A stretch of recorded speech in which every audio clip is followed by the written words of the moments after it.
And two of the most anticipated Supreme Court cases this term will be argued today. It's about affirmative action.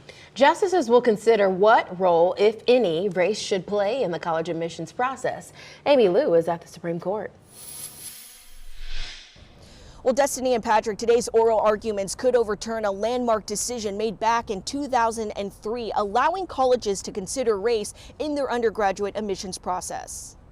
The Supreme Court is set to hear two cases challenging the role of race in student admissions at Harvard and the University of North Carolina. You can't remedy past discrimination and racial preferences with new discrimination and different racial preferences. Plaintiffs with the Students for Fair Admissions group argue both schools penalize certain applicants while lowering the bar for others, like those who identify as Black or Hispanic, saying schools should look instead at students' economic and social backgrounds. But defendants from top-tier schools are standing by their admissions plan. We all know that race does matter, so if it matters in our daily lives, then it should matter in admissions. Countering race is one factor of many, helping achieve a strong and diverse learning environment. It's going to make universities lose out on a whole swath of talent among students of color. The justices will also have to consider whether admission policies undermine Title VI of the Civil Rights Act, which outlaws discrimination based on race. If you're claiming it's facially unconstitutional, you don't have to prove that it injures you as long as you were among the group of people who was disadvantaged, at least in theory, by the policy. Lower courts have so far sided with the Supreme Court, citing more than 4 decades of similar rulings, and analysts say overturning the precedent could have a major impact on schools and the makeup of their student bodies. At the Supreme Court, I'm Amy Lou, WYFF News 4.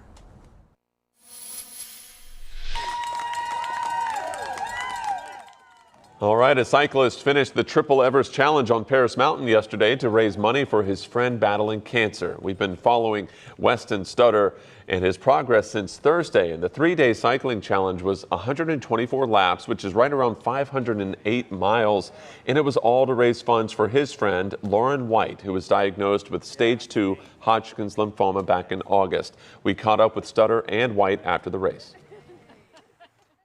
I've never done anything like this, but I'm just so glad to be a part of it.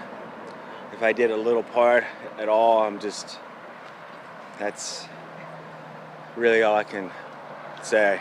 My husband was laid off the same day I got diagnosed, and Wes was planning this challenge a couple of months ago, and he decided to tie it in with my fundraiser to bring awareness to what he's doing and to my journey, and to help raise money with chemo costs, and I'm halfway through my treatments.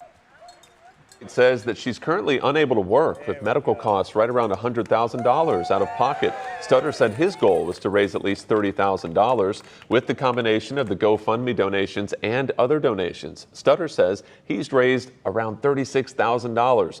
If you're interested in donating, you can go to the Facebook page right there on your screen.